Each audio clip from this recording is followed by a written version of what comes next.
Во Пакистан, Русија, Кина и САД поројните дождови и горештините однесоа илјадници човечки животи, а оставија голем број без дом. Овие научници на конгресен распит говореа зошто тоа се случува.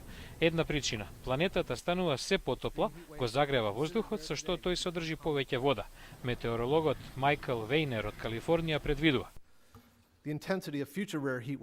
Дневните температури и натаму ќе се качуваат на рекордни нивоа ширум САД и поголемиот дел од светот во догледна иднина. 20% од Пакистан беше под вода од неодамнешните поплави. Амбасадорот на оваа земја во САД, Хусейн Хакани, на распитот кажа дека катастрофата е закана и по безбедноста. Тука е можноста бунтовничките и екстремистичките групи да ја искористат ситуацијата. Пакистанските сили биле фокусирани на помошта за поплавените, со што земјата станала ранлива на безбедносен план.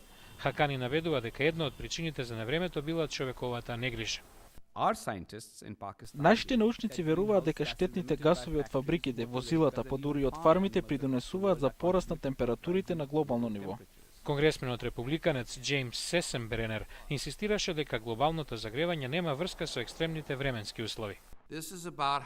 Ова е како да се поврзат природните катастрофи со демократската политика за животната средина.